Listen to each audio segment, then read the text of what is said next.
Thank you so much. Thank you for joining us for the second edition of the ICFJ ICIR webinar.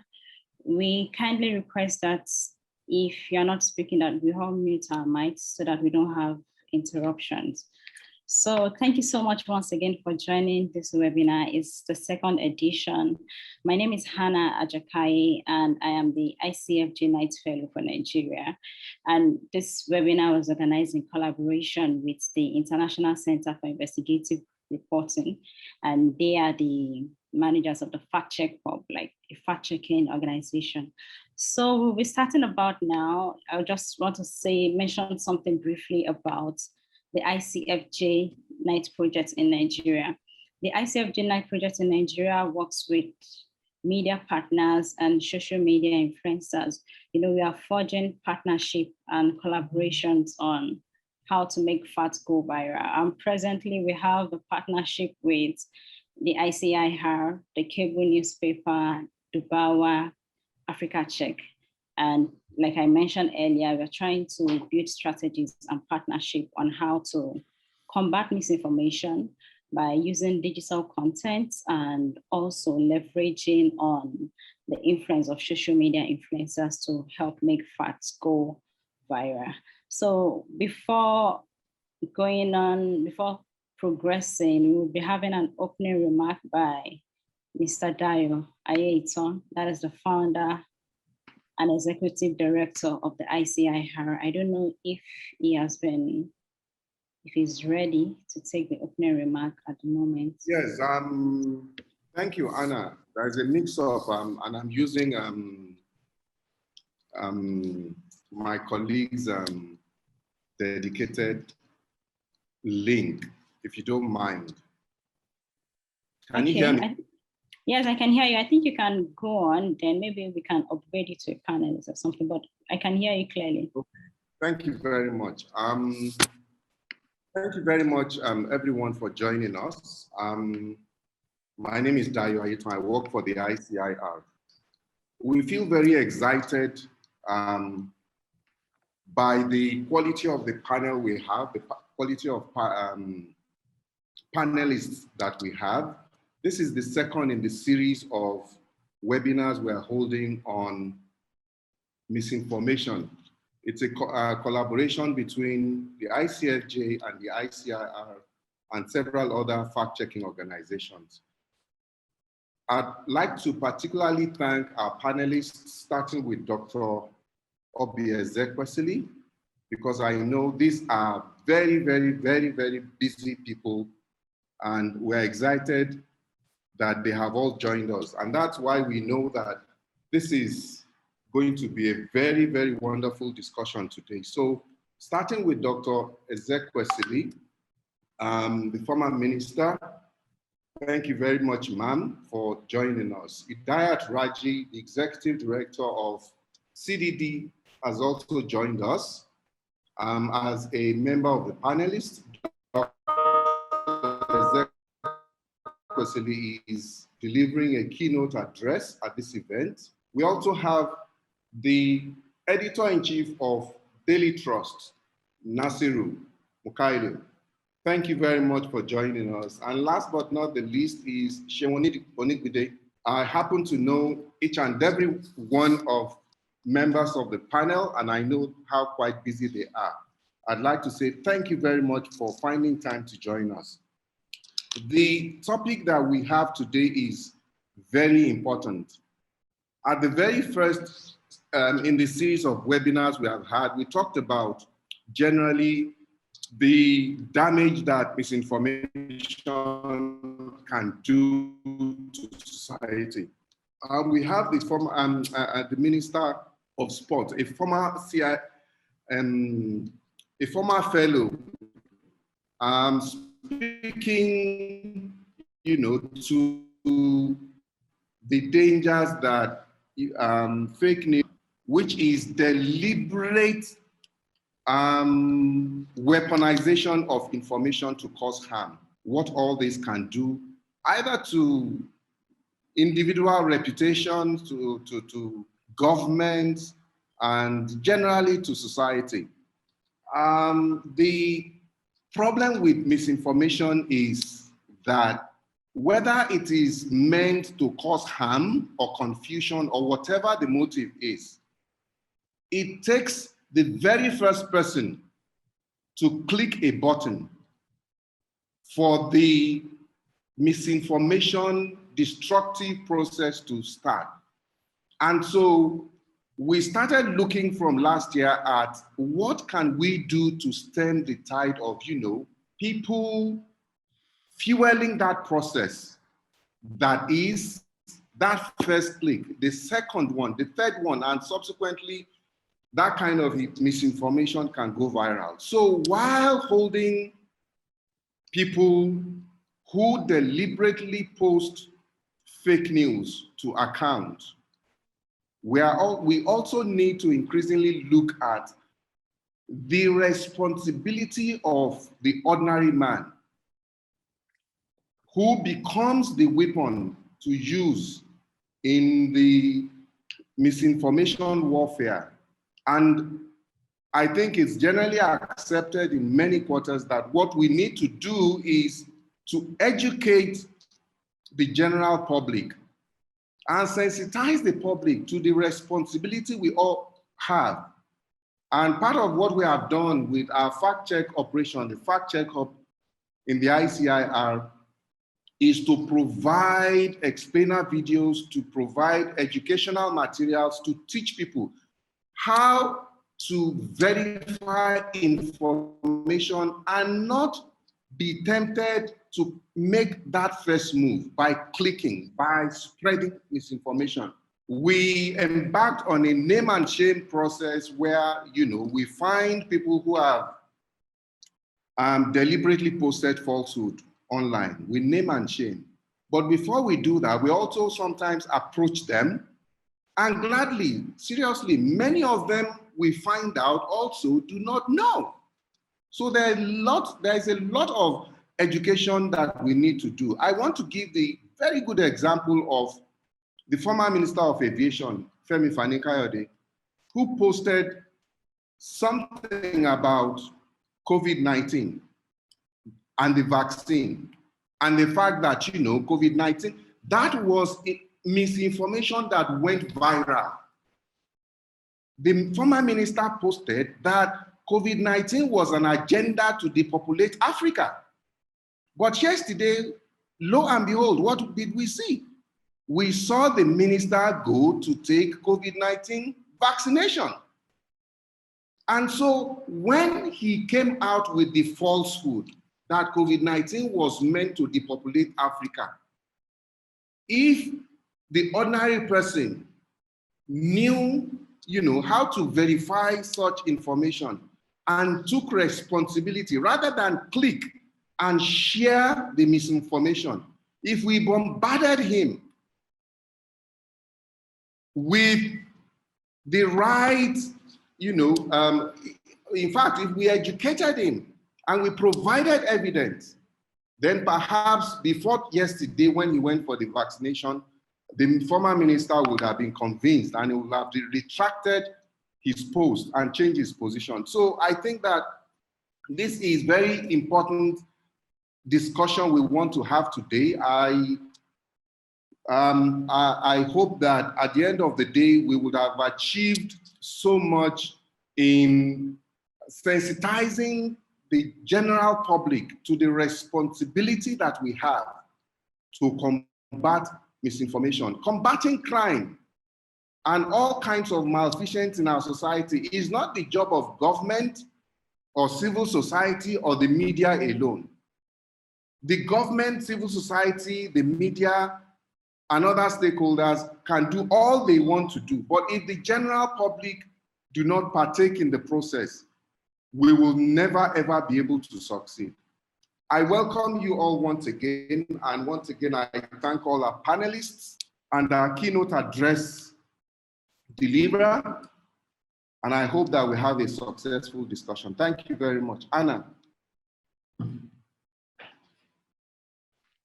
Thank you very much, Mr. Ayeton, for setting the tone for today's discussion. That was so incisive and straight to the point. And like you said, the need to encourage the public to take responsibility in sharing verified information. And also the need to, let me use the word that you use, to bombard people, with the right information. And that is what ICFJ has been, that is what ICFJ has been partnering with media partners like the Fact Check Hub to do. We've been publishing guides, even in local languages, so we can reach people on basic verification skills. So like you said, we have what I would like to refer to as a power panel.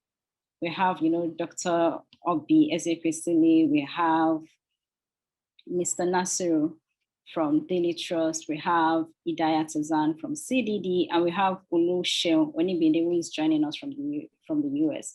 And about now, we'll be going into, the keynote address by Dr. Obi Ezekwesili.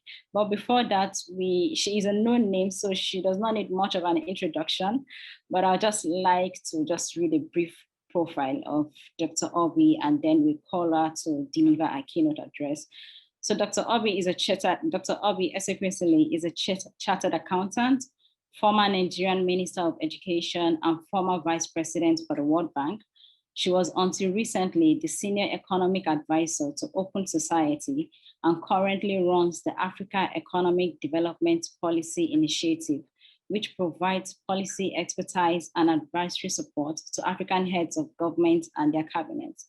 She is a co-founder of Bring Back Our Girls movement and the founder of Fixed Policies, a research-based citizen-led initiative designed to be executed as a big push for structural change of policies and governance. Ladies and gentlemen, make welcome an inspiring figure that keeps inspiring women and men and everyone around the world. Dr. Mrs. Obi Ezekwesili, we are honored to have you deliver this keynote address on this webinar on public accountability in stemming misinformation. You have the floor, ma'am. Thank you so very much, Hannah. Thank you. And thank you to the two important organizations that put this together. This conversation around public accountability in stemming misinformation is right on the money. It is a conversation that is necessary because of the danger that the misinformation and disinformation portend for democracies around the world, and especially for democracies in Africa, where our democracy is not a linear democracy. It ends up being a democracy with all kinds of primordial variables integrated into it. And so it is a conversation that I am glad the media is taking a lead in getting people around the table to discuss. I want to say that this is indeed for me really good because it's coming on the back of a similar event that the Center for Democracy and Development, which is led by the amazing Adiyat. How did I forget Idayat's name? Idayat Hassan. Idayat Hassan, leads the CDD and does this brilliant work with a university in the UK where they've been focused on this same topic. And I happen to have participated at an event. So I'm so glad that there is a recurring attention to this. It's not, this episodic kind of interest that this is gathering or generating. I want to lay a context for my conversation today. And the context that I lay is that the data is everything to me. I love data. I love to use data in understanding how bad a situation is or how great a situation is. And so I went in search of at least one data to enable me get a context for this. And the data that I have for you is that the journalism professions reaction to the rise of disinformation appears to be quite on the leaps and bounds, with journalism saying that they stand for truth and for facts. And some of the journalistic brands around the world, as a matter of fact, are very, very intent on showing that their brands represent truth. I think that this is a very important part of this conversation, so that every media house, every journalist, everyone that is in any way connected to the media that has exactly the same kind of attitude would mean that we are collectively solving a problem that is that portends danger for all. So this is the data I got. On the matter of proliferation of fact-checking, I found that it has increased by more than 900% since 2001 in newspapers. In newspapers around the world, fact-checking has increased by more than 900% since 2001, and by more than 2,000% in the broadcast media. This is based on research by a researcher, Glaser, and then Amazon in 2013. Very interesting piece of data, which clearly indicates that this is a matter of concern for your profession. I then attempt to look at the definition that you give to misinformation and disinformation, and I find that it is false, or misinformation is false or inaccurate information, especially that which is deliberately intended to deceive. So there is no way out of it when the intent is to deceive. So it's not a case of, oh, it was a mistake. And then it talks about disinformation as false information deliberately and often covertly spread as by the planting of rumors in order to influence public opinion or obscure the truth. As one who has been on the receiving end of some of these kinds of behavior, I certainly know what it's like. People can just get up and cook up a story and, say it with all confidence, and people would listen to it and just run with it for different reasons, as the case may be. So having laid this context, I then go on to say, what is it about the media that should make us understand how important their role is in our society? Our Constitution, which is the 1999 Constitution, which really has passed its sell-by date and should be binned so that citizens can lead a process toward a constitution that works and can give us a sustainable and prosperous as well as inclusive nation. But while it remains our Constitution, I would quote the section in 39(1), which recognizes and guarantees the freedom of expression as a fundamental right. Also, as a country, we are signers to all kinds of international treaties and conventions that really recognize this right of the press as a fundamental right for the existence of our democracy. We also know that within the 1999 Constitution, other than the three arms of our democracy, being executive, legislature, and judiciary, the only other profession that gets a mention in the Constitution are not doctors, not engineers, they're not chartered accountants. It's actually the journalists and their profession get a mention. I think it's section 22 of the 1999 Constitution that places the burden of ensuring that society has access to information, and that it plays the necessary role of ensuring that government is held to its accountability for the responsibility that has been tasked it, is discharged. Section 22. The rights and obligation that the media is accorded means that we must do everything to preserve the ethics of the media.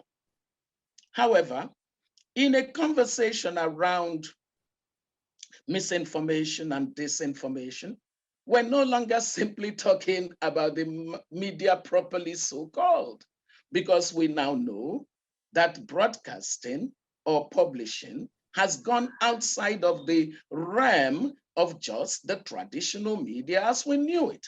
With the advent of social media, every individual lays claim to being a journalist.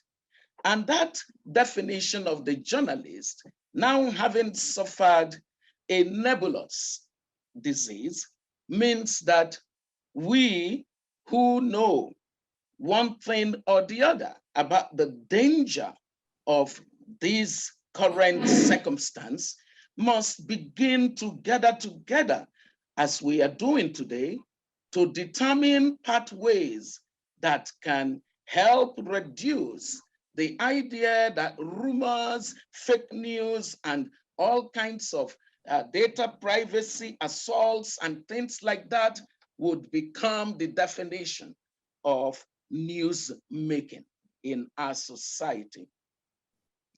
The fact, ladies and gentlemen, is that untrustworthy information has a way of being such a social menace to society that society must, in every way possible, counter it. The effect can be too damning. The effect can be too long-lasting in damages that it behoves the media as well as citizens to ensure that the original intent of the powerful recognition given the media is not negated because suddenly accountability that is supposed to be what the media stands for is considered scandal and sensationalism. The definition of accountability is for someone who is assigned a responsibility to be measured against the responsibility that they have in order to ascertain whether they have done what they were supposed to do and in the way that they were supposed to do it. Accountability is when an individual who has to perform a task or to perform an action is seen to have performed it without any form of breach or reproach. Accountability is something we talk about in relation to what the public space owes the citizens. And so we often characterize accountability in democracy as being public accountability. However, beyond public accountability, we have now seen that to the extent that an individual or an entity has any form of public audience in what it does, there is an accountability, responsibility that it owes that public.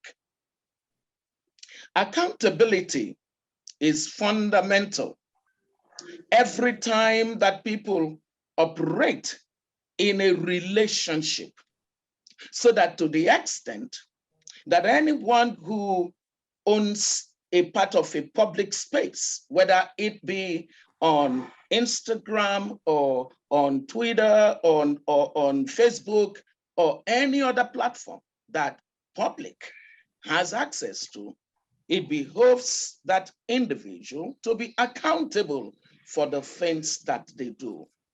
we now realize that with this kind of a definition of accountability, your topic, public accountability for dissemination of disinformation, is one that is appropriately put, because we are not today simply discussing about the accountability that governments owe the citizens, but we're discussing the accountability that the public owes to the public, that the members of the public owe to other members of the public, to not engage in actions that are detrimental to the good of society.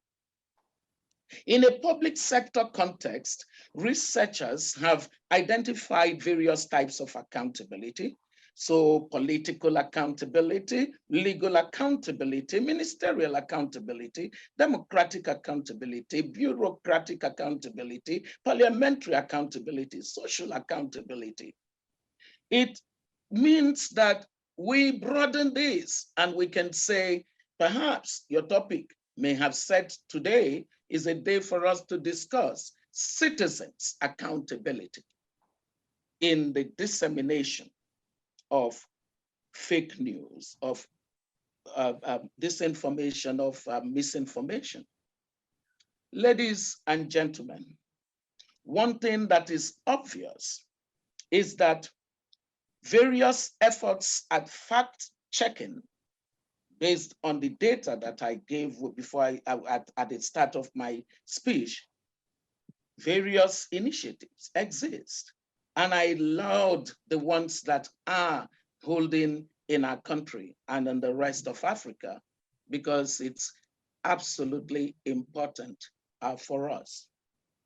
But beyond what we are yet doing, I sort of thought that what we're doing falls within a menu of things that we need to think of in a way that would perhaps enable us to get a handle on this problem. I normally would look at solutions from a behavioral modification perspective. The reason that I do so, especially in our continent and our country, is that we do not have the kind of resources necessary for enforcement. And so the more that we can use incentives and disincentives that actually appeal or are unappealing to individuals in our society, the more cost-effective our measures can be to solving the kind of problem that we're gathered to discuss today. And so my first proposal is that for every solution that we must consider for reducing or for ensuring that people have accountability, citizens have accountability for fake news, we need to think incentive and disincentive-based approach. We need to think of an approach that rewards a record of consistent dissemination of facts, of truth. We need to have that system that makes a person become a purveyor of the real, the correct, the accurate information, especially those who have a strong following and are sufficiently positioned to influence what others may think or do. So this incentive and disincentive-based approach would also mean that we would have to remove points of trust for breach. We remove points of trust because if information cannot be trustworthy, that's a breach of the moral code of society. We need to have a system of incentive and disincentive that gives the reward for being consistent purveyor of factual news, of truth. And then to have points that are removed, trust points that are removed. The erosion of trust points over time would signal a red flag anytime news comes from that particular individual or individuals. The second point that I make in terms of attempting an approach at tackling this menace is the law of supply and demand. Can help us. If we are worried that fake news, misinformation, and disinformation is lethal to society, then in the natural law of demand and supply, we need to overwhelm the market of news with accurate news, with truth, with evidence-based news. Because if we supplied more of the right news, then it would overwhelm the falsehoods and the lies, as well as the deceitful machinations of those who seek to destroy trust and social capital of society. The third point that I make in terms of attempting an approach at solving this is that I say scale is everything. Small is no longer beautiful. To the extent that we have a large audience that's called the public today, as far as news is concerned, it is no longer, it's no longer useful for us that news media should be a sum of tiny little dots in the sea. They can exist independently that way, but there must be a means and vehicle of collaboration where they become formidable by their sheer scale of reach. It is important that this collaborative partnership approach be looked at as a way of ambushing what has become an infomedic. We have epidemic. We suffer now from infomedic, and our cure of an epidemic is to counter with something that overwhelms it. And the scale that can do that has to be based on collaboration, cross-media collaboration, very important. My fourth point is partnership between media and the public to combat this in order to avoid repression by the media, by the government. The fact is, most governments do not mind the way that disinformation and misinformation is growing in society because they need an alibi on the basis of which they can achieve what their original intent always may have been, which is to repress the voice of citizens, to repress the media. Now, if you know as citizens, as well as media, that you do not want to have government try the kind of thing we've seen in our country, where in the guise of combating fake news, all kinds of people who should be accountable to society in the National Assembly, as well as the executive, tell you that the silver bullet solution to it is to simply have a social media bill. That becomes an act to repress voice. We need a partnership between two groups that will suffer as a result of government becoming enraged. Well, I don't know about, I think it's righteous indignation on the part, self-righteous indignation on the part of the operators of government who, not wanting accountability, are going to weigh in the direction of repressing citizens and media. That therefore means that there is room for collaborative partnership between the two segments of society to actually work together to ensure that there is no evidence or ammunition given to government to clamp up on both sides.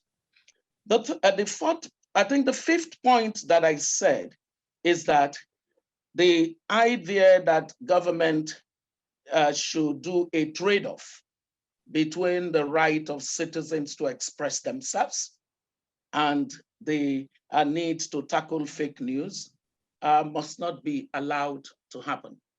There cannot be a trade-off of an inalienable right of freedom of expression in the guise of tackling fake news. There are ways that we can design systems of combating fake news. I then say that my number 6 point is citizens' education, and I was very happy when the host of our event alluded to the importance of education. Education, education, education. The primary responsibility that media often has. But education in this case has to be designed in the way that it gets to people who do not fully comprehend what motive may be driving the agenda of fake news, of misinformation and disinformation.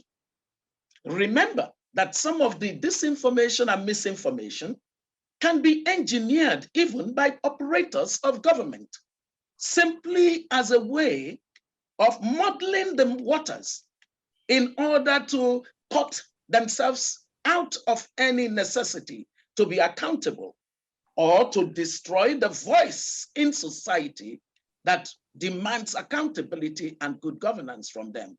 And citizens won't understand this. And then they become those who injure themselves. So citizens' education has to be designed, but it must be designed in ways that enable a meeting of the mind as to what you're educating for. Number 7 thing for me is, in addition to fact checking, perhaps an initiative that requires everyone who writes something for the public to consume to show me, hashtag show me your evidence. Because I do that in normal everyday life. If somebody sends me something, I just look at it, and if I am interested at all in it, the next thing they get from me is, please show me your source, show me your evidence. Perhaps a way that we can get the entire society saying, we are an evidence-based society. You cannot lay claim to anything, whether as government, as a public official, as a private sector, as CEO or official, or as a citizen, without having evidence to back it up. Show me your evidence. Hashtag show me your evidence initiative. Ladies and gentlemen, you are more schooled in your profession. I am just an interested citizen who recognizes that the rise of disinformation is too dangerous a thing for any of us to be sanguine about. And therefore, I offer myself as available to continue to work with your community to fight this menace, because it is not even the people of means that are most affected by anything that happened through fake news. It ultimately affects the vulnerable more than it does those who have means. And so to protect the weak and the vulnerable in our society, who often do not have the means to protect themselves, all of us who have any means of power through the education that we have received have a duty in this society to be soldiers that come together to combat disinformation and misinformation. I wish you a very wonderful webinar, and I look forward to reading the outcomes and, of course, the specific measures that will be taken as we go forward. I thank you so very much. Thank you so much, Ma, for the incisive and excellent presentation. You've reached so many points and, about some of the initiative and ideas that the public can use to combat misinformation. And I want to make it open to our participants that you can ask your questions via the chat box or via the Q&A box. And also our hashtag for the event is Media Trust, and the other hashtag is FactMatterNG. So like you said, you mentioned the issue about having incentive and using a incentive and disincentive approach. And also one fact which you also up on is the need to have like a cross-media collaboration, which is already happening with fact-checking organizations in Nigeria, especially with the coronavirus and the infodemic. So we've seen a lot of collaboration. But again, you are a public figure and you are very active on social media. But again, because you also speak to the need to use people who are influential to spread right information. But then how do people handle this toxic, this culture of hate? And because on the Nigerian social media landscape, there seems to be this toxicity and this culture of hate on social media. How would you advise influencers to handle this culture, even when they try to share verified information, and then you have people coming back at them, you have this violence and trolls and bots saying things that are not true or trying to discredit the information that they're trying to put out? What would you be your advice, and how have you handled this in your personal capacity as a person of influence? So number one thing is when I see disinformation, misinformation going on, I actually go out of my way to present counterfactual. But when I realized that for some of the people, it doesn't matter how much counterfactual you present, they are not interested in the facts of a matter. They do this as a matter of either their hobby or their livelihood. And so for those kinds of people, what you simply do is when you have observed and seen the trend that this is just about their way of life, you have to move on and have your own means of addressing issues that may not be clear to people in your own language and at your own pace. You must not be caught in a reactive mode with some of these fellows, otherwise you feed the market. For example, one of the things I found out incidentally about misinformation and disinformation is that the media, as in mainstream media, in the quest to fighting disinformation and misinformation, unwittingly helps to spread the misinformation and disinformation. So it's almost like a catch-22 situation. The data that I saw also showed that usually those who trigger the rumors and who trigger the things are some obscure website or some, handle or Facebook page that is so obscure. It has no bearing to anything. Ordinarily, it would not gain any traction. But as soon as media tries to say this is not right, then it blows into big news, and then many people will never know what the truth is because they just don't come back to finding out what that truth is. So it's really a difficult thing. So for a person like me, I have come to the conclusion that there are some costs we must carry as public figures. What matters to me is that at all times, I am not engaged in anything that would create a basis for me to say to myself, wow, how did you do this? So you've often seen me saying that I was raised to not negotiate my values. So if people engage in rumors and they engage in falsehoods, eventually one thing that is clear to me is that our society will be in a quest for truth. It may not be now. I mean, some of the things that happen in these societies, people want to establish the truth, and those who are interested in the falsehood refuse to broadcast the truth. What are you going to do? You just have to let it be. And then you know that some of these actions are not statute-barred. So there will come a time when you will have a judiciary that works well. And that judiciary will begin to show examples of some of these things that we have had to deal with. Okay, thank you so much. I know we have people raising their hands and we have questions in the chat box, so we just try to make everything fast so we are able to keep up with the time in the agenda. So there's this question from Taiwo Uluwa for me, and I'll just read it. There seems to be so much focus today for punitive measures on the citizens for fake news or misinformation. What do we do about government officials and big-time influencers who also fall short of this societal standard? I don't know if you can quickly address that, Ma, so we can take other questions. What we can do is to use the state institutions that are supposed to handle things like libel, or when people are slandered. Some of these institutions, we know they have been denigrated, or they have been reduced or decapitated, such that they do not function in the way they should.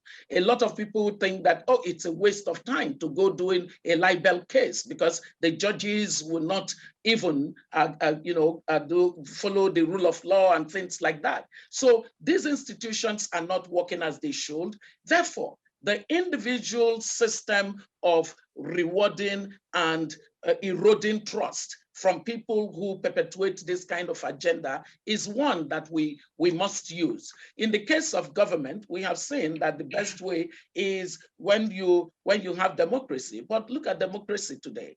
Only a few are participating in the process. 3% or less than 4% of people voted for a member of the House of Reps to come to Abuja from Abia State. So the kinds of costs and consequences that should exist for government not doing the right things are minimized by the failure of democracy. Okay, so now I think I'm just gonna ask like two related questions. And so you have one from Ajibala Amzat, and it's like, thank you, Dr. Ezekwesili, for sharing your thoughts. So let me go straight to the question. How do we award the trust pilots, and who should be responsible for the point allocation? And added to that is an observation, when you were doing your presentation and you mentioned the need to have legislation. So the question is, if you have legislation, will such laws not be open to abuse, especially for a country like Nigeria, where we have, our human rights record is not really credible? So what would be your response to this, man? Well, it's obvious that he didn't quite get my message. I didn't say that we needed any legislation for this. I actually was saying that the government is seizing the opportunity of the menace of fake news to say that you need a social media act, which I think is going to repress the voice of the citizens and the media. So I think he may have not heard or understood what I was saying there. So because we have enough legislation on the basis of which you can address issues of breach of duty on the part of anyone who slanders another or media that reports inaccuracy willfully. So that's to that question. Then the second question that came along with it, please repeat it for me. Okay, it says, how do we award the trust points?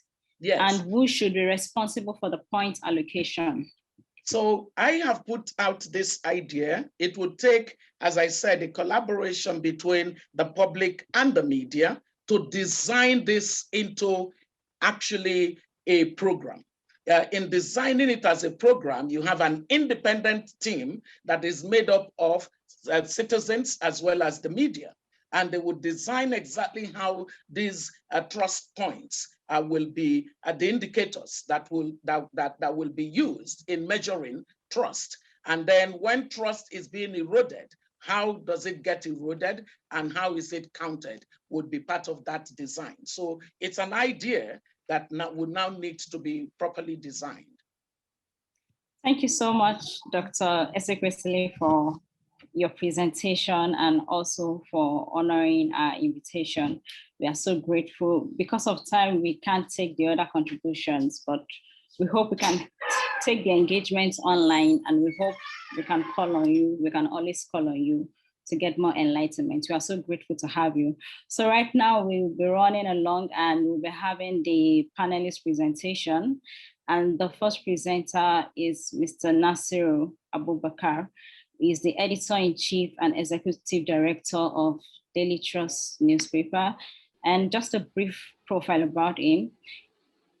Mr. Nasiru Abubakar is the executive director and editor-in-chief of Daily Trust newspapers.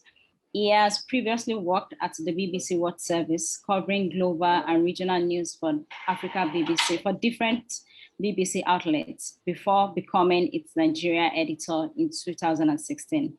He is a recipient of the 2018 World Journalist Fellowship at the New York University, where he earned an MA in Digital Media and Innovation.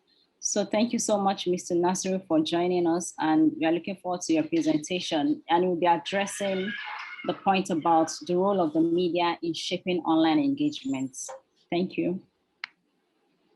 Okay, thank you, Hannah. Can you hear me? Yes, yes, we can. Okay, thank you so much for organizing this event, and to the International Center for Investigative Reporting in partnership with ICFJ. I would like to also thank Dr. Obi for her wonderful presentation, which set the stage for everything that we're going to discuss. And she has actually taught some of the points that I have. So it is glad, I'm glad, and it's a pleasure to listen to you and to have you making a presentation here. Thank you also to other presenters who are going to share their thoughts before we finish this conversation. When you talked about the role of media in shaping online engagement, I think it's a very important issue that we need to critically look at, because we have to look at it from different perspectives. For example, it's something that involves the traditional media, for example, that is the legacy media, and also involve the digital-born media outlets, media organizations that are that were born in the digital era. So they have a role to play, because they kind of like operate completely in the digital environment. While the legacy media like Daily Trust and Co, they had the benefit of operating before the digital era and then now into the digital era. So so we have the experience of both pre-digital and now the digital era. So also you also need to talk about the technology and also the investments in training and stuff. And then the issue of collaboration that Dr. Obi mentioned, and also the issue of investigative journalism, the fact-checking, but more importantly, also the self-examination. So if I may start with the investment in staff, for example, all things that we're doing in the media industry is like working as professionals. And the Nigerian media has a history of being robust and also being very critical, and also played a major role in our struggle for independence, and also in ensuring that we have a sustainable democracy, and also the democratization process is followed well and ensured that the citizens benefit from the democratic system. So in this case, our staff the media professionals, they need to be trained. So media organizations, we know that we have partnership with different international agencies and local NGOs and some universities to make sure that journalists are trained. But most of the trainings, if you go around media organizations, you see most of the training that our staff are benefiting from are trainings sponsored or initiated by these NGOs, whether local or international. But it is a rare thing to see organizations themselves setting aside money for training and training their staff, making sure that this staff, they have the right training, they have the right equipment so that they face the challenges of the time. So I think this is very important for us to be able to be in a situation whereby we're going to shape online conversation and engagement. So we need to have our staff need to have the right training, the right equipment, so that they will be able to participate. Because if you are talking about online engagement and conversation, you are talking about people, a place where everybody is a king, everybody is a queen. So you see, so people are just there, nobody is regulating it, and nobody is in charge. Everybody is a content producer, everybody is a content editor, everybody is a publisher. So how do you distinguish yourself from the crowd? So it's by making sure that our journalists who are part of this online community, they are trained. They know how to edit, they know how to publish, they know how to even use the social media and the digital platforms to verify, right, what is truth and what is wrong, you know, and to also make sure that they know how to engage with people peddling misinformation and fake news. So this training is very key, and I think it's a training that journalists need, whether they are digital journalists or they are writing for newspapers or reporting for radio and television. So we need to really invest in this. And I need to invest is technology.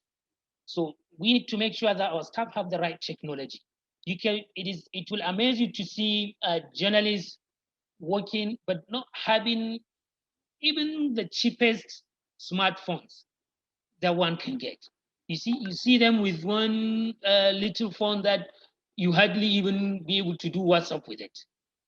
So you see, so that is not really good. So we need to make sure as editors and managers, we need to make sure that we invest in technology so our journalists have the right technology and they know how to use the technology.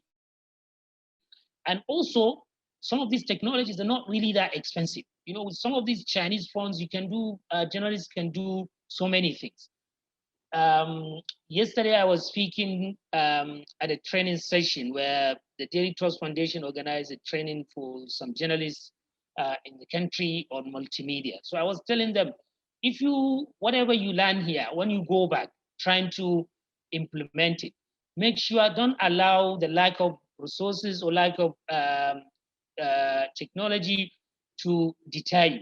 Because with the little smartphones, these techno and whatever, these little Chinese phones that are not expensive, journalists can do so many things. You don't need to have an expensive iPhone to be able to use your mobile to do multimedia reporting and capture some interesting moments. So you see, so we need to invest in this technology, making sure that not only the phones, but there are other technologies. In some newsroom, journalists even struggle with the internet. You see, the internet is not good. So you see, they struggle to go online. So how can you do that? Can you shape online conversation when you are struggling to go online? Well, the people sharing misinformation, they are always online. Some of these politicians are even sponsoring, paying people to go online and spread propaganda, you know, and to spread fake news. So we need to make sure that we invest in technology. And another issue is collaboration between media outlets. I know some organizations already in the country, they have started that. but I think we need to see more.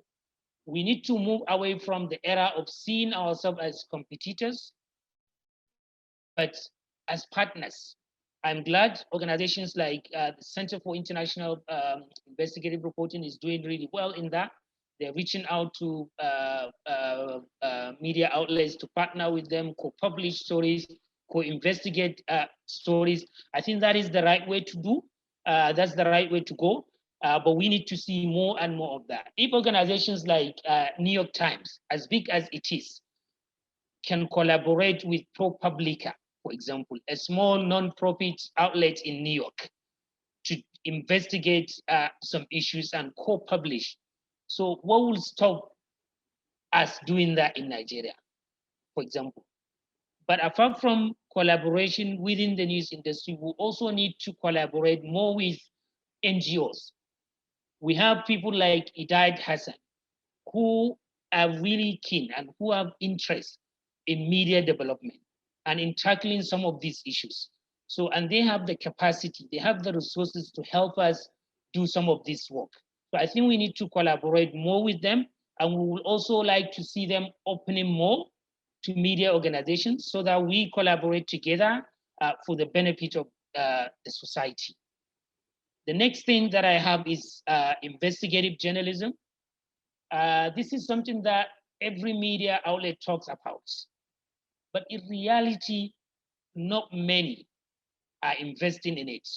So we need to really invest in investigative journalism, because that is what will distinguish fake news that people are peddling out there from the real news. And that is what will enhance brand credibility.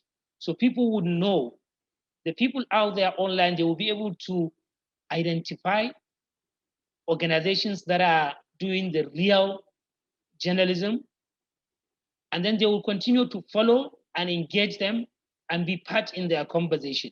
But if we don't do that, and we allow those people online to take over, to lead the way with everything that they have, they will throw it out there, and then people will continue to follow them. And then the media will continue to even lose its relevance. And also this is related to fact-checking. Because if we are doing investigative journalism, it involves fact-checking.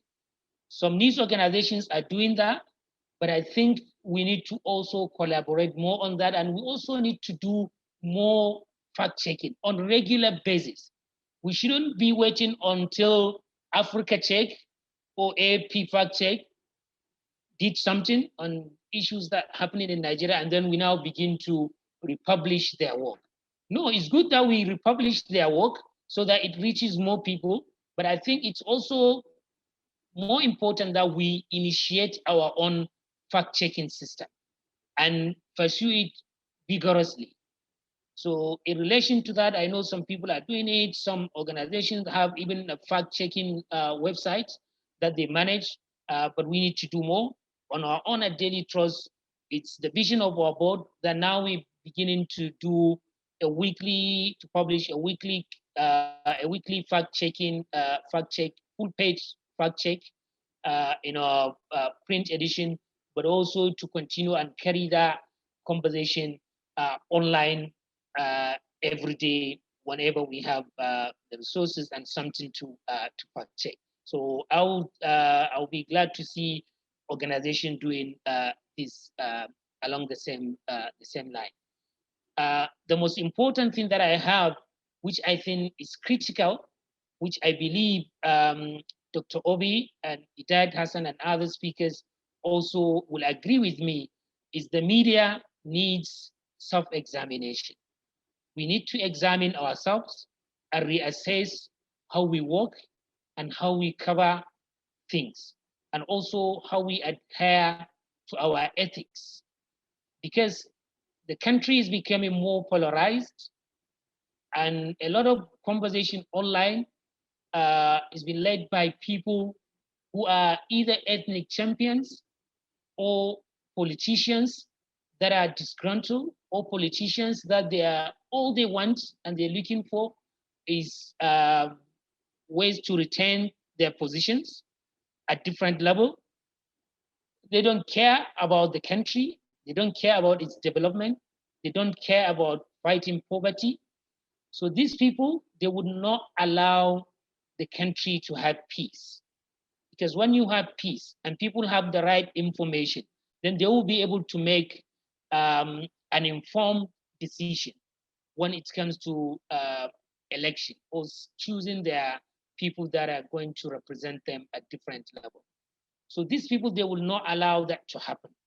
And you can see some media outlets are now following or teaming up, whether deliberately or unknowingly teaming up with these people. And then they are beginning to now make the country more polarized. So I'm afraid that the media needs to sit down and re-examine how we work and how we cover certain issues, and also how we fact-check things. Because our main responsibility is to tell the truth, but also to help public officials account to whatever they are doing or they claim to be doing. So in doing that, we have to make sure that we come out clean first ourselves. So because in a situation where you see one story but being reported differently by 5 different media outlets or more, I'm afraid we are moving in the direction of becoming the United States in some sorts, where you have 2 different universes. If you watch CNN or NBC, you're seeing this white apple. If you watch Fox News or Drought website, you are seeing this black apple. The same 2 apples, but one is black, the other one is white, and it's the same thing.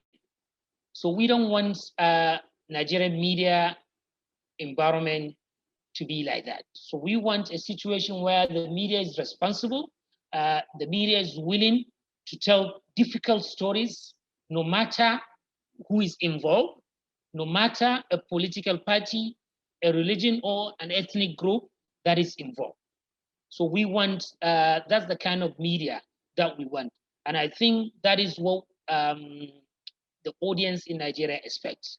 And this will help us in shaping online engagement, because right from there, the media is coming out with the truth. It's coming out with something that majority of people will see as a representation of what happened. Even if you are not happy with what happened, but you be happy with the way that thing is reported. So this is one area that I think the media needs to also look into. For us to be able to shape online engagement, we must be able to be on the platforms where misinformation is being peddled and counter it. Yeah, so if we don't have presence, how do you expect us to take ownership of the conversation? So we need to be there, and this can only happen through investment in the above mentioned areas, and also in re-examining how we do our work. And then the last point that I have is fact-checking governments. Government officials are out there making reckless statements. These statements contain, some of it contain fake information, some of it outright lies. And then you can see the media not doing really anything. We always report them.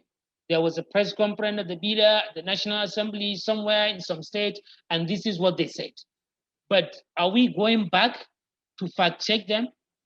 Remember how the US media relentlessly fact checked President Trump on a regular basis. Some even went further by setting up a tracker that records every fake news or misinformation that Mr. Trump issued. So in that case, we need to also find a way to do that. If we can't do it at our individual organizational level, why not collaborate so that we do it? Because it's very important. These people, they say quite a lot every day.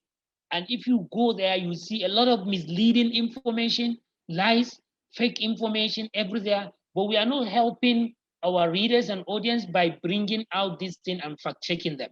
So we just report it and move to the next press conference. So we need to also help that. And one way of doing that is maybe to allow our reporters and journalists and editors to sit back a bit and then maybe reduce the number of day-to-day coverage if we don't have enough money to hire more people. We understand the economic situation, so we are not immune from that, but we can reduce some of the day-to-day coverage and then sit back and add value to what we are covering. So these are some of the points that I have, and I believe if we follow through this, it will help us to now take the ownership and also lead the conversation and engagement online across digital platforms that we have in this country. Thank you so much for listening to me.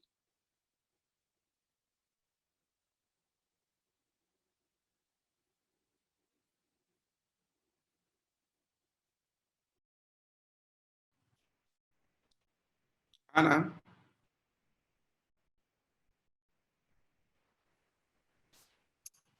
Anna, are you there? She's muted. You need to, you have to. Oh, I'm so sorry. Hello, everyone. So sorry. Like I've been muted. Thank you for your presentation. We quickly need to bring on Mrs. Hidayat. I understand she has a meeting to join, and we'll be taking the questions for the panelist presentation thereafter. Quickly, a brief introduction on Hidayat Azan. She's the director of the Center for Democracy and Development, an Abuja-based think tank with a focus on deepening democracy and development in West Africa. A lawyer by profession and a development expert, she has held fellowships in several universities across Europe and America. Her core interest in development work spans democracy, accountability, peace and security, and transitional justice in West Africa. She'll be speaking to us today on misinformation on Nigeria's social media space, and she'll be presenting factors and possible solutions. Please make welcome Hidayat Azan. We are so glad to have you.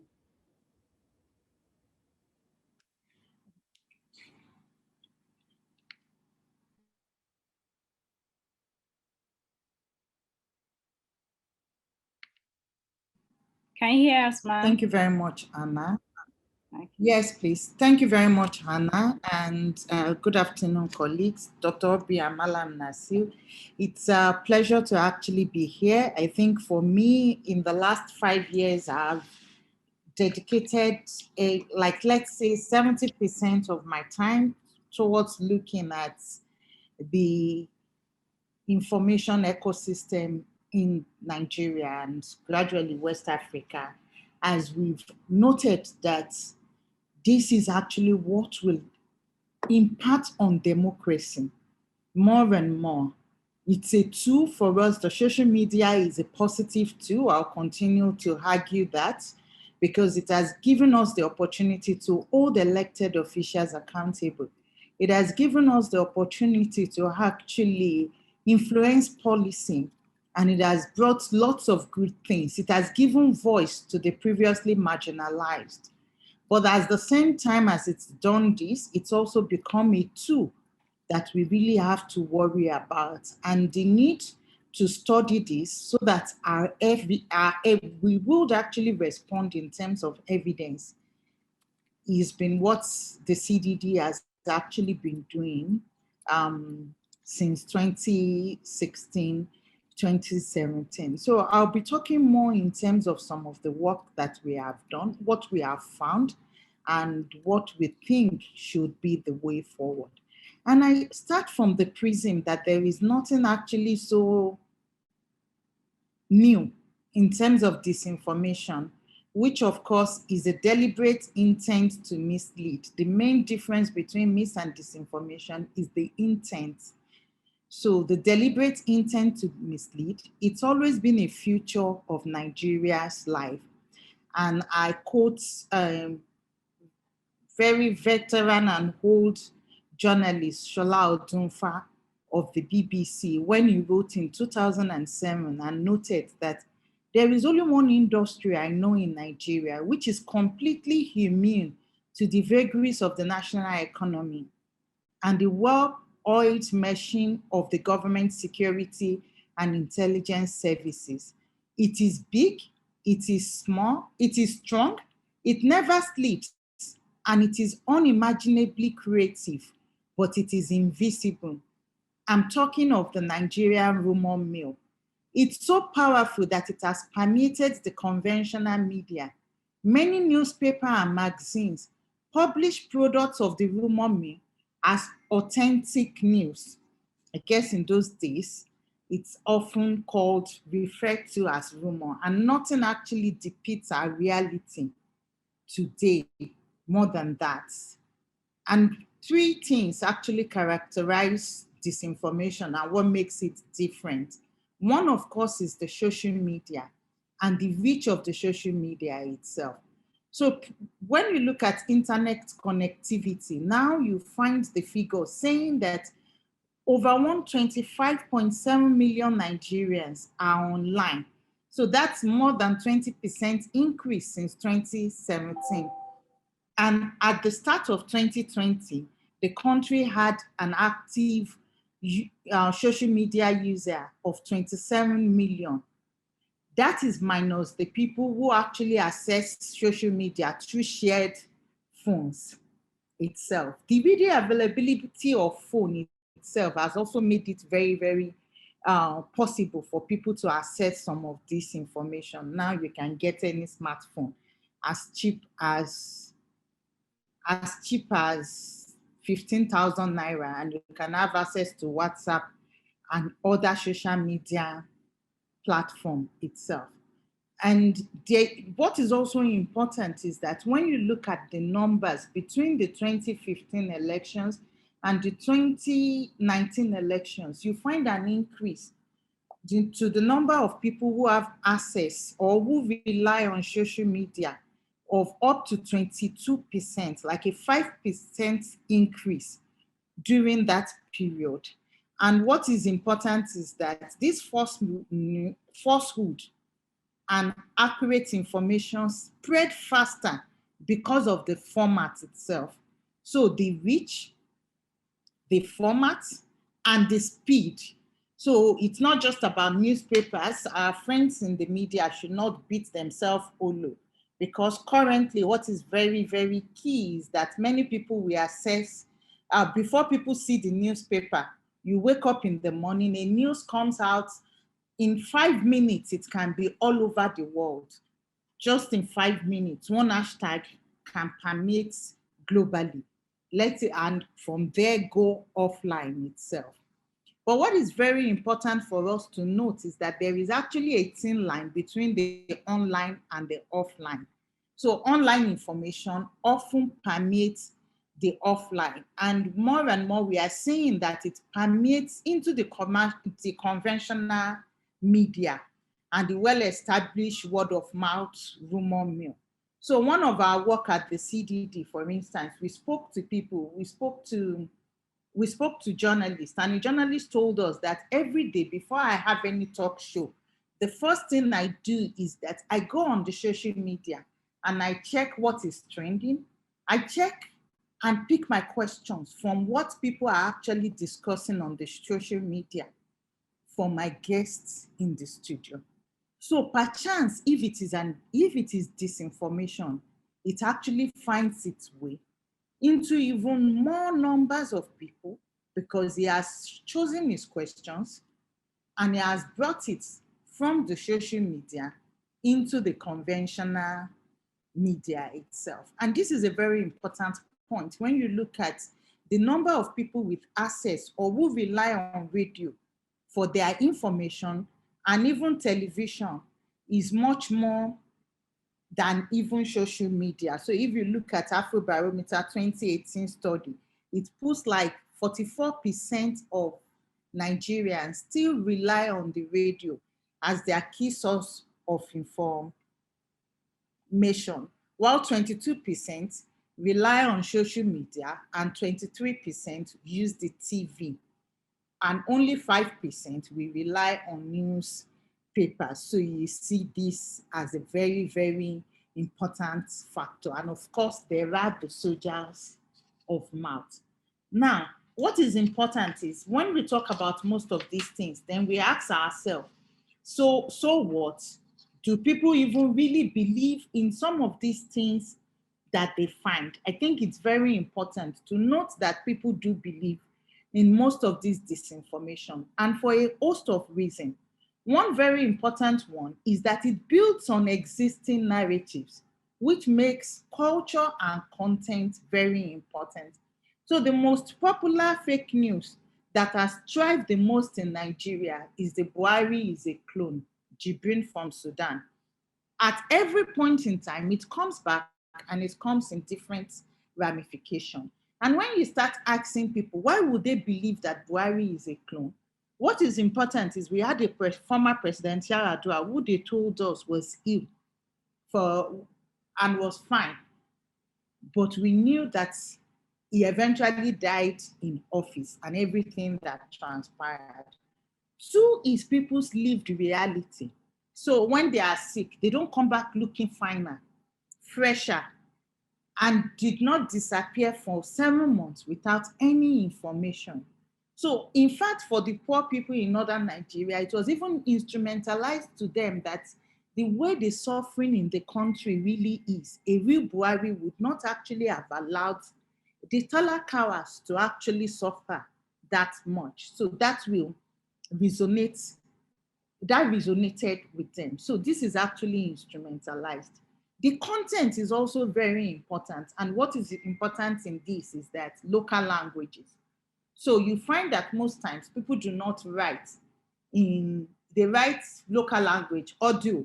So you can just say something in Hausa or in Yoruba, in particular, those two languages, and you find it everywhere. So all the infodemics, either on vaccine or COVID-19, you find that it's circulated in these languages, either in video, audios, that it is easy for people, either literate or illiterate, to understand it.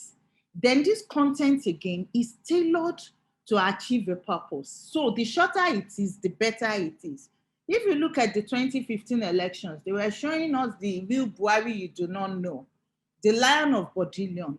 The length of those videos then were between 1 hour, 30 minutes to 55 minutes. By the time we got to the 2019 elections, the most insidious video was 55 seconds, and the longest was around 1 minute, 30 seconds. Straight to the point, catchy. The Church of God, or the Church of God is in crisis when they talk about El Rufai and Mr. Buhari's regulation of church, put all the faces of the pastors who were, of course, very, very vocal against the Buhari administration into it. They needed only 55 seconds to pass across such sordid details that, of course, will resonate with people and that actually matches with their reality. Then audio, picture, video, and song plays a very important role. So if you go back and look at the song in the 2015 elections by Dauda Rara Rara, which spoke to the ills of Nigeria and the Jonathan administration, was a very useful tool in bringing the APC into administration. And there is one thing we've not been looking at very well in Nigeria, and that is the use of the place of foreign influence, or what we call foreign disinformation, particularly China, Russia, and the platform they have actually been using, including Iran. Actually, there are new studies that are actually coming up and have shown how insidious the Iran disinformation in the country really is all about. Who are these purveyors? Of course, government uses fake news a lot. They use disinformation. They have their units. And they use these units. The political parties are very important actors. And this also comes to our response. So if you see the Articulated Youth Force, the Buhari Media Support Group, and the fact that they were able to create platforms in all the 774 local governments, particularly with the BMC, and get to people with tailor-made messages. And we have the Sojoji Mbaki, the soldiers of mouth, who use their mouth, who use their leg walking from house to house to pass some of this disinformation, aside from the political consultants who goes from radio and TV to pass some insidious things. We have also met people who call themselves propaganda secretaries. Those are the kind of people that are paid the 30,000 naira to bully people online. And of course, there are the foreign companies who are more and more beginning to help design these messages. I continue to argue that by 2023 elections, maybe we do not need all these foreign companies, because the Nigerian market with local actors is already getting so sophisticated with the data boys, the propaganda secretaries, and the shepherd boys, depending on the part of the country we are talking about.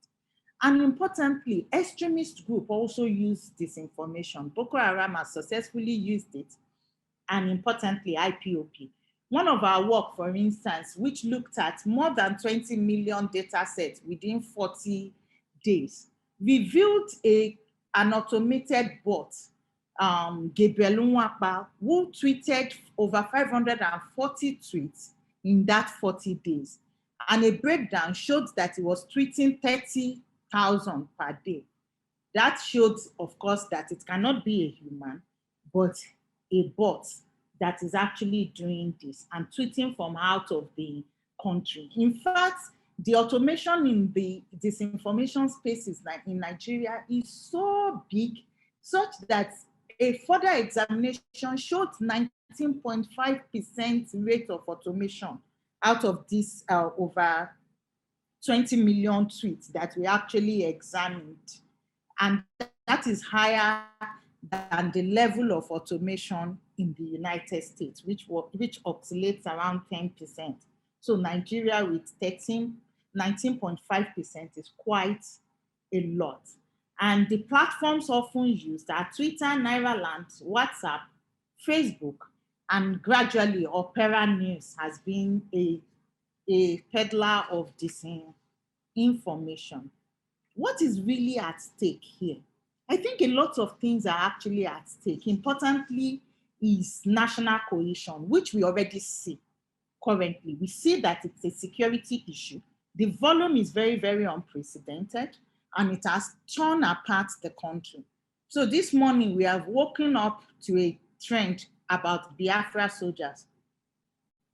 True or not, that information, that so-called press statement that is circulating might be true, but it might also be disinformation. But what is very key is the fact that somebody decided to use Biafra soldiers as a way to pass the message across and to curry, I don't know, maybe to curry favor from a part of the country and to justify his actions, which of course are unlawful itself.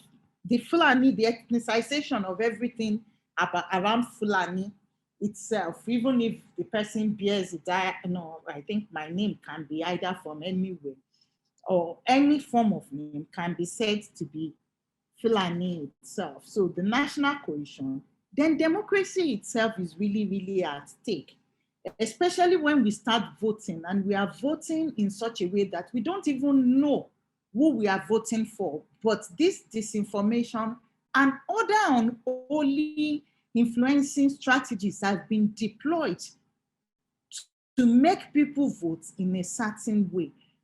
One of the recent work we did with Tactical Tech again showed that the influence market in Nigeria is so big that there is no technique that is actually being used in the North, like in the United States and other developed worlds, that is not in place in Nigeria, but we know little or nothing about this.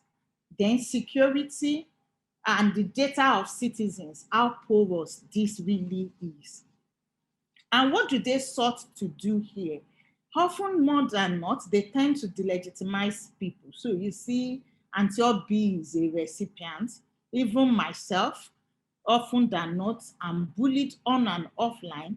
The CDD, INEC in elections, organizations, institutions, such that people do not have belief. In elections, it's done to actually suppress voters. So if you look at Kogi and Kano elections, in Kogi, they told people ahead, if you are not voting for a candidate, do not come out to vote. In Kano, they were circulating information to show that there is violence in the opposition strongholds when there was not as much level of violence. In fact, in some of those places to prevent voters from going out. So somehow it's used to lower turnout. Then to confuse voters, they can say, oh, Mr. B has stepped down, and to incite violence, such that if you look at the 2011 elections, we had 800 people dead from post-election violence, but in 2019 election, SBM put it at 600 dead. And one of the things that is also very real to this is connected to this, of course, is the use of disinformation. Now, I continue to see a way of hope, and I see regulation not to be one of the way to go, because there are 3 types of regulation, which is government leave, which of course, when it is governmental, like the social media bill, it actually limits essential freedom of the people. I don't see why. It even stops us from doing our work. So when we parameter, we fact check the government. We write very critical things against the government. This law, of course, might lead us to being shut down, and some of us even going to prison itself. Okay. Excuse me. Independent body also doing work. Hello, ma'am. Hello. Okay, yes, ma'am, you can go on.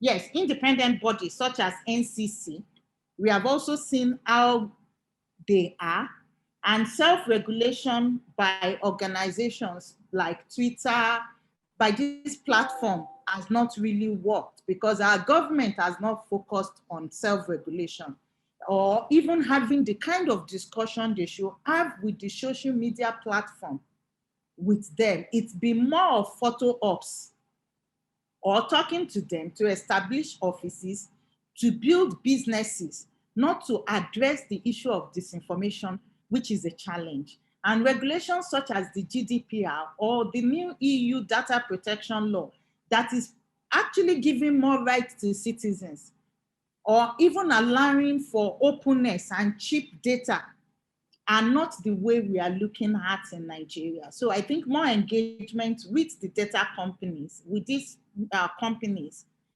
is very, very key. Fact-checking is also key, but fact-checking must go to the minute details in terms of language and in terms of structure.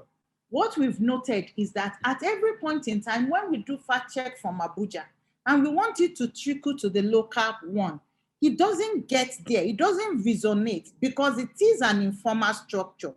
And it is an informal structure. You need to counter an informal structure. So if you are working in Kano, you need to build an informal structure against the propaganda secretary in Kano. And this fact check must be in Hausa as well. And if it is in Kogi, it has to be in Igala and in many of these. And it has to be as catchy and as cheap as possible, such that people can use data. And I also need to know that there is a need to call out name. So if you find the FFK putting their name to vaccine and saying that COVID vaccine is not, might actually decimate population, he puts his name out. But when we write our fact check, most times we do not put our name or directly respond to him with his name attached, that what he is doing is misinformation. But on the long run, what will happen is we will have to prioritize civics from the granular level, like they have been doing in Finland, to target children from early stage, as well as teach old people who are also the purveyor, the sharer of fake news, people from their 60s upward. Our data set has also shown how to actually fact check or separate fake news, sort facts from fiction. And particularly collaboration is also very important, so that we can leverage on existing platform to ensure that our reach is improved. Thank you very much. Thank you so much, Ma. Thank you for your wonderful presentation. And you've raised some issues, but we'll be taking questions after the presentation because we really need to move fast so that we can move in alignment with the agenda. So coming up next is Oluseun Onigbinde, and he's the founder of Budgets. Oluseun Onigbinde is the co-founder and director of Budgets. He's a recipient of numerous international fellowships, and Oluseun sits on One Africa Policy Advisory Board and was named one of the 100 most influential Africans by the Africa Report magazine. So we'll be having him and he will be talking to us about digital advocacy and public enlightenment on social media. So if you are ready, let's have the presentation from Oluseun Onigbinde.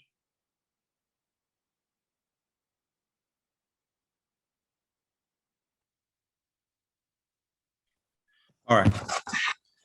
Okay. I think yeah, I was trying to set up a class for my daughter. Apologies. Yeah. All right. So I mean, you're bringing me to the last, and I want to thank ICFJ for inviting me for this. I'm really, really excited about the opportunity. I also want to thank ICIR for the partnership. I feel this is extremely important, considering the times that we live in. You're bringing me last as a speaker, so I look at my presentation and I can see all the bits and pieces all around it. But what I want to do more is to stay with the media, to stay with the structure of where we are, and do a bit of work around what budget, what other players are doing around public information within the space. And the way I want to do this, and I know that we're running out of time, is to be much more contextual, to put context into the conversation that we're trying to have. Sorry, my daughter would not allow me sleep unless I get a laptop for her. Don't worry, Sean, we understand. It's the world we live in. I love it. I love it. I just thought she's now harassing me now. Okay. Yes.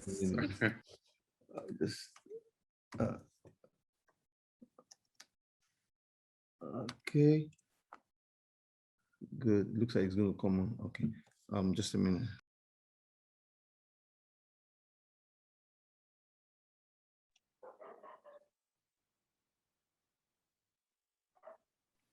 It appears you're muted. We can't hear you. He's still working for his daughter, which he should. Yes, he muted it on. Okay, sorry. All right, so I would start with, I've tried to restart the system. I think something is just wrong with the system. I would start with what I call the unpaid competitors. We have this, and I like what Idaya said, that we're not just talking around the media like journalists anymore. The media is now very, very distributed. I mean, it's no longer the media of just Daily Trust, Premium Times.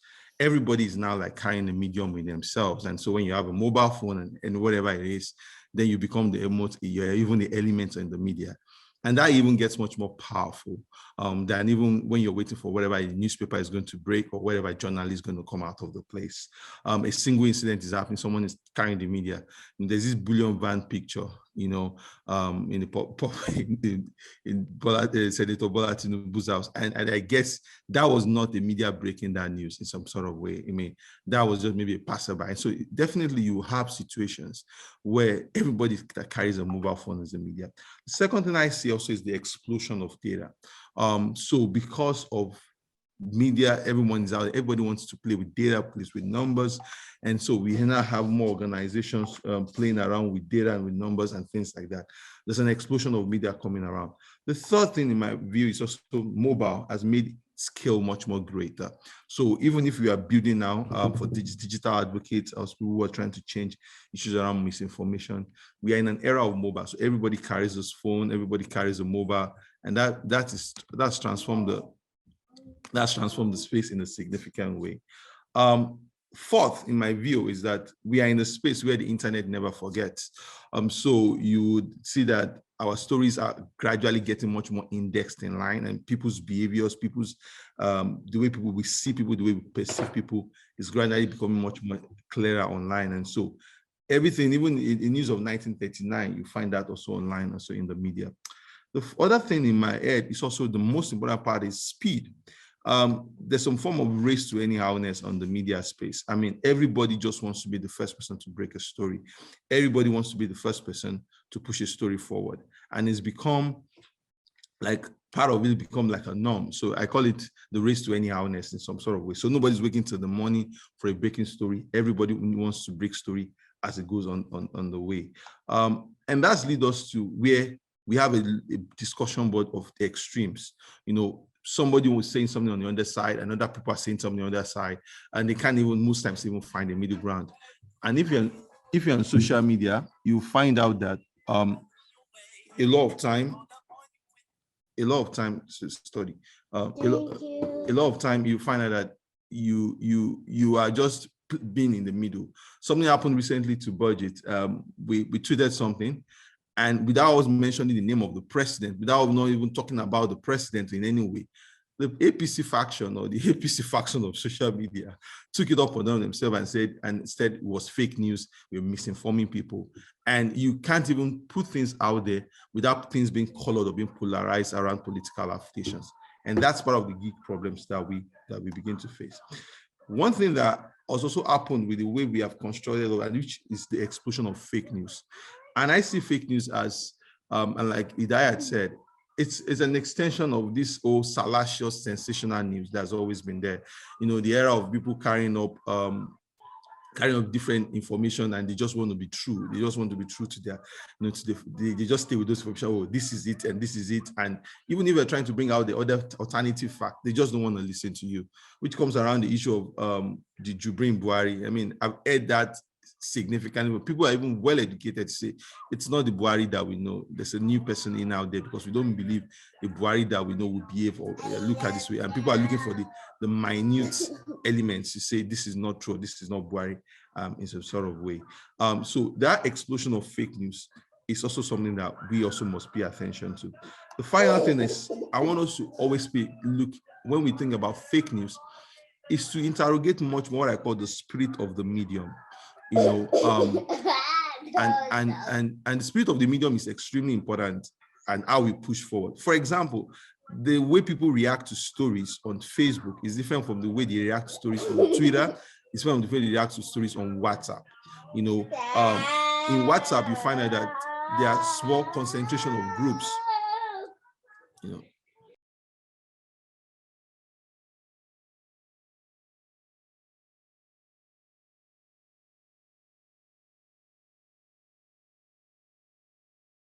I might just have to stand up so that I can get more quiet, please.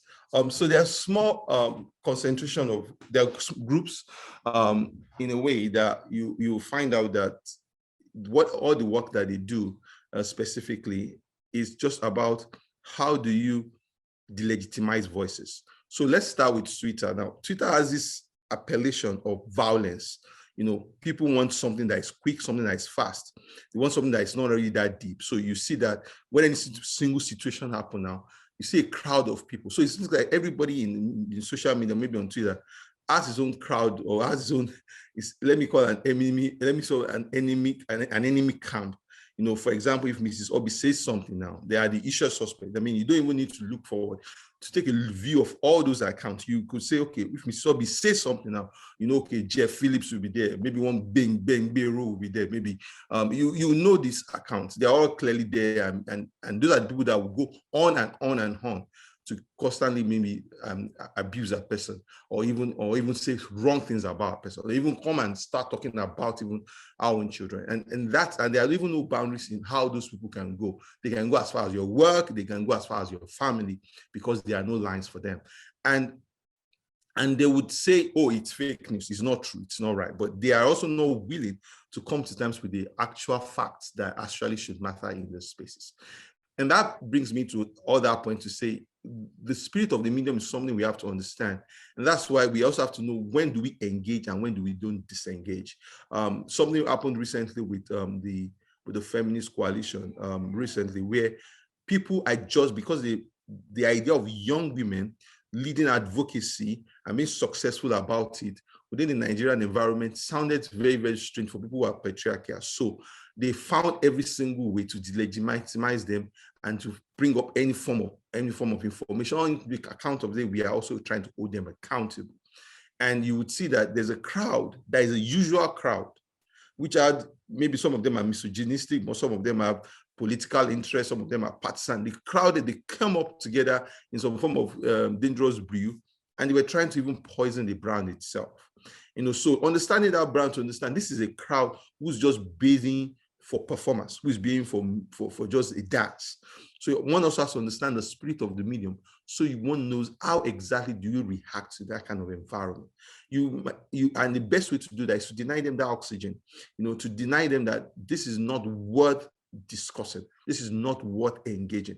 You don't reach that. We have not come to that muster of conversation, and that's different from what you see on the LinkedIn or what you see on the WhatsApp. And that's why when we talk about misinformation, we have seen that, of fake news, we have seen that, one, it's also become an opportunity to constrict the civic space. That's something, or tackle people who are digital advocacy leaders. So you see a SERAP was under rigorous attack recently by the usual suspects in government.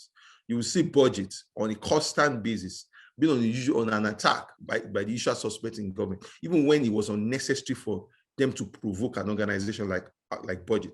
And the same thing also goes with the feminist coalition, because it's all more just about how do we enable violence and how do we constantly chip away the legitimacy and the credibility of this brand.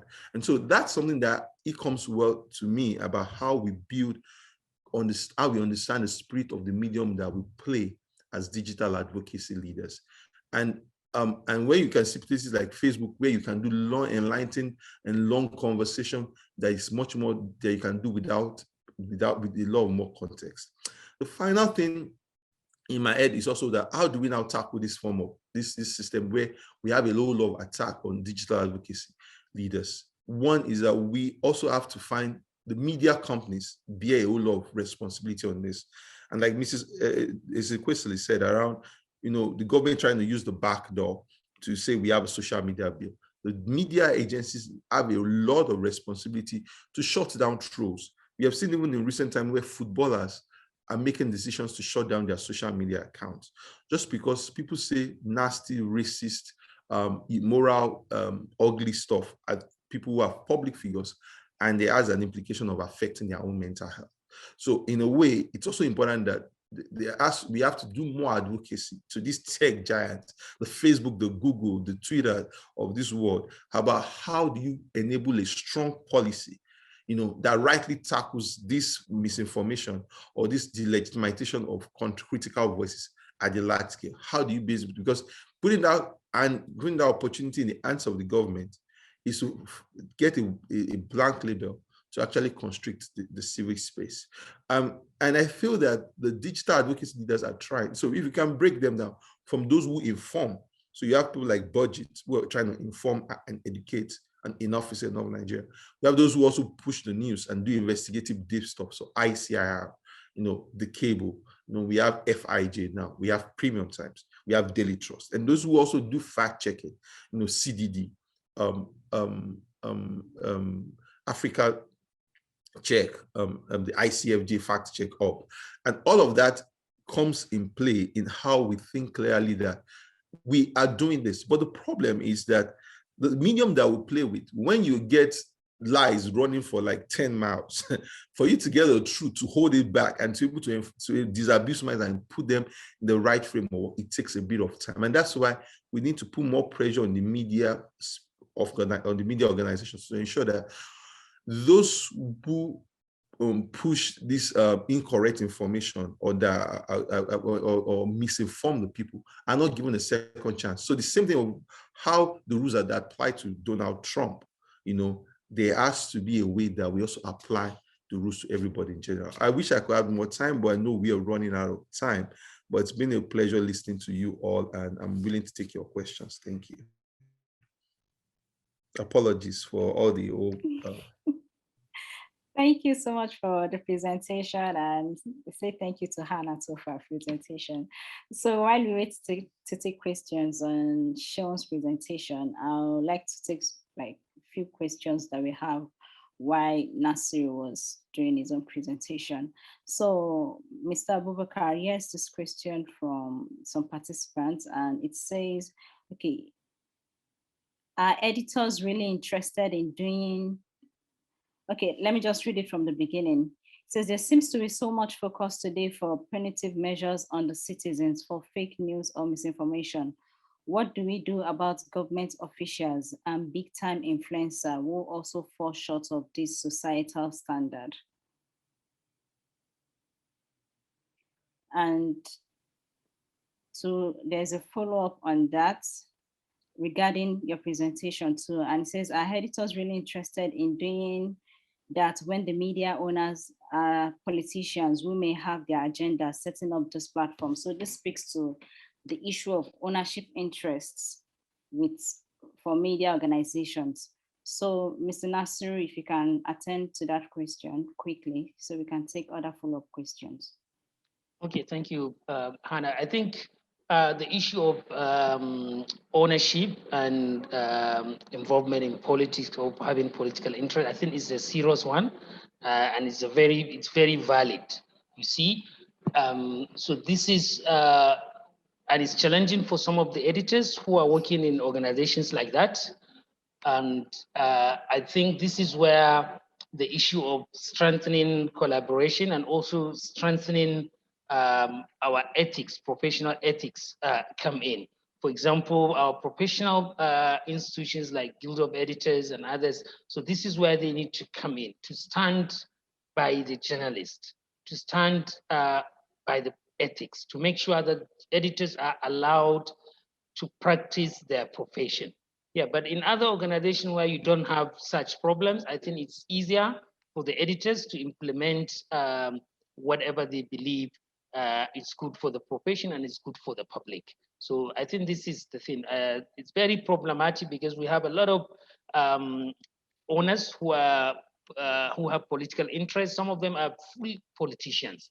And it's not only about newspapers, it's only about, only if you go to different states, the proliferation of radio stations and TV stations, most of them are owned by politicians. So this presents a serious problem to journalists.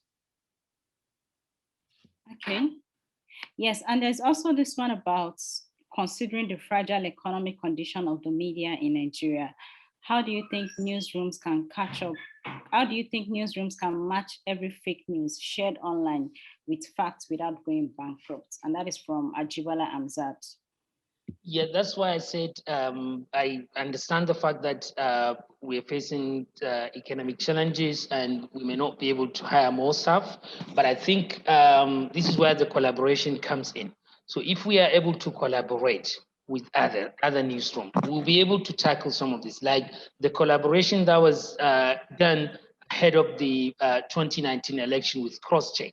I think it's something that we can replicate and do it on a daily basis with like minds, and I'm sure many of our colleagues in the industry are willing to do that. I think we need to just find someone to initiate it. I hope Mr. Amzad will be able to take that responsibility and initiate it, because he's very keen in getting us collaborate on so many things. Yeah, so we can do that through collaboration, but also we can also look at how to use our resources better. Yeah, in a better form, and also the use of technology will allow us to do some of these things. So let's bring our creative young minds closer and give them a challenge by organizing hackathons and things like that, so that they can come up with some solutions. There are some solutions where you can flag off some of this misinformation using technology, so you don't have to really with little human involvement. Okay. Thank you so much for your contribution.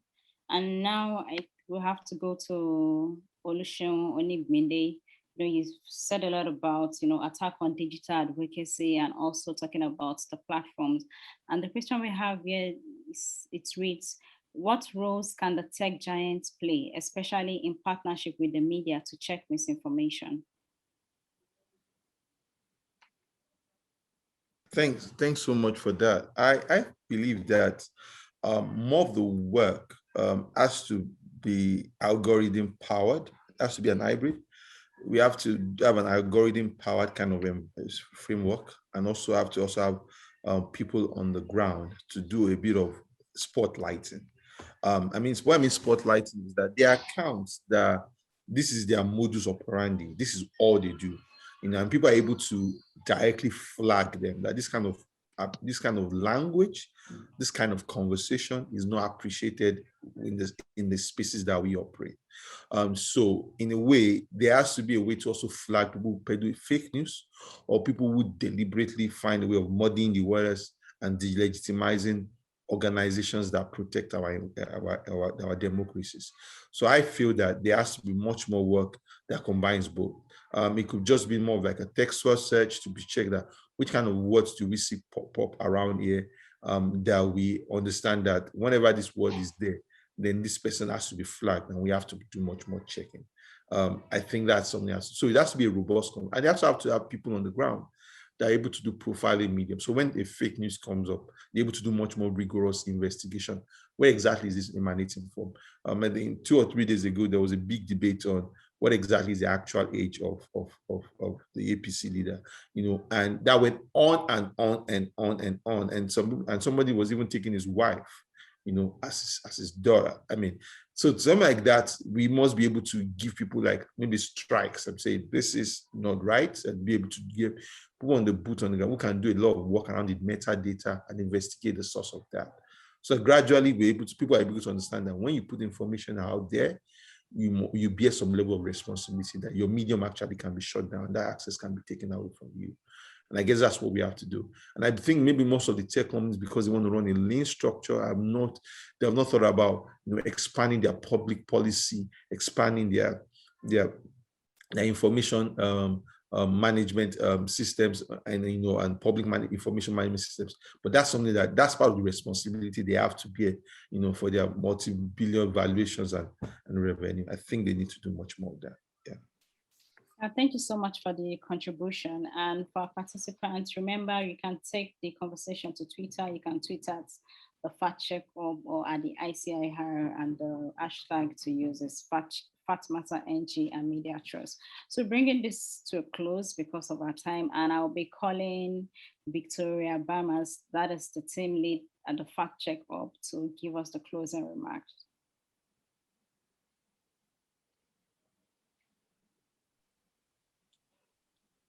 Once again, I will say thank you very much to everyone for finding time to stay with us, to attend this webinar.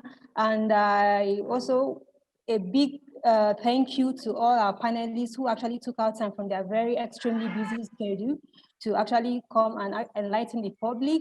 And I want to say thank you to my boss, Mr. Dayo, for allowing this to happen. And a very big thank you to Hannah too, for working tirelessly to make this happen, and to Okwayemi, Shehu, all the people behind the scene who actually made this webinar come to happen today. I say a very big thank you.